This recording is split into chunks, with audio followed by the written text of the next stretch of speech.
भाजपा हो, एनडीए हो, हमारा अप्रोच, चीजों की तरफ देखने का हमारा दृष्टिकोण, समस्या के समाधान के लिए हमारी सोच और कांग्रेस के बीच में आसमान जमीन का अंतर है, बहुत फर्क है।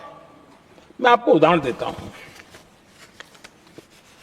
हमारी सोच यह है कि 140 करोड़ देशवासी ये इतने सामर्थ्यवान हैं कि वे चुनौतियों को समाधान दे सकते हैं। ये हमारी सोच है, हमारा भरोसा है देशवासियों पर, उनके सामर्थ्य पर हमारा भरोसा है, और यही लोकतंत्र की भी सच्ची ताकत होती है। लेकिन कांग्रेस देशवासियों को ही समस्या मानती है। अब मैं इनका इतना बोल करके छोड़ दूंगा तो आज पता नहीं रात को उनको नींद नहीं आएगी और गालियां कल कैसी दे उसका प्लानिंग चलेगा। लेकिन मैं उदाहरण के साथ बताना चाहता हूं किस प्रकार से लोग सोचते थे देशवासियों के लिए।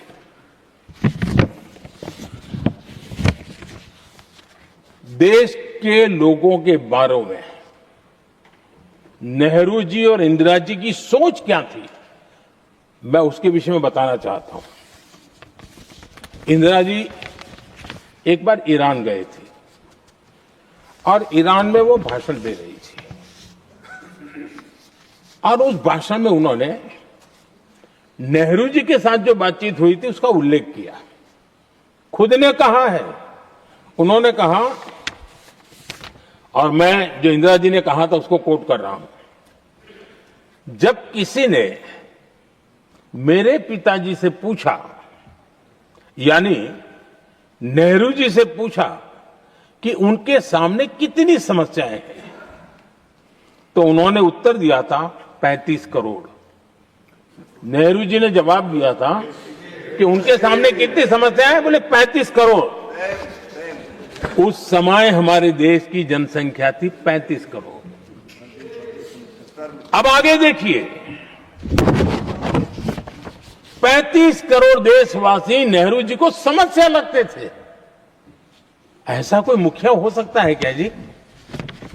और इस बात का उदाहरण देते हुए इंदिरा जी ने आगे कहा कि आज देश की जनसंख्या 57 करोड़ है, इसलिए मेरी समस्याओं की संख्या भी उतनी ही बड़ी है। यानी पिताजी को 35 करोड़ समस्या वाले देशवासी लगते थे, अब 57 करोड़ उनको समस्या। कोई ऐसा हो सकता है जो अपने ही देशवासियों को समस्या माने? ये फर्क है उनकी सोच और हमारी सोच में, ये फर्क है उनके अप्रोच और हमारे अप्रोच में।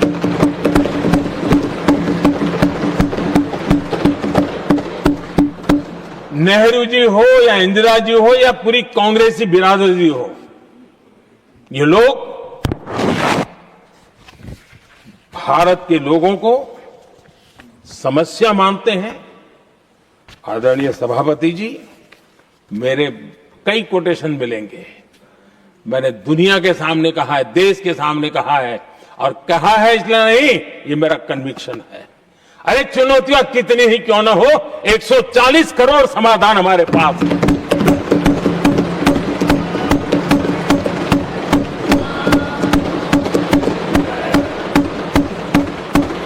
हमारे लिए देशवासी समर्थक की पूंजी है। हमारे लिए हर देशवासी भारत का उज्जवल भविष्य का नियंता है, निर्माता है, कर्ता धर्ता है। हम उसको समस्या कैसे कह सकते हैं? ऐसी सोच वाले लोग अपने परिवार का ही भला करेंगे और किसका करेंगे?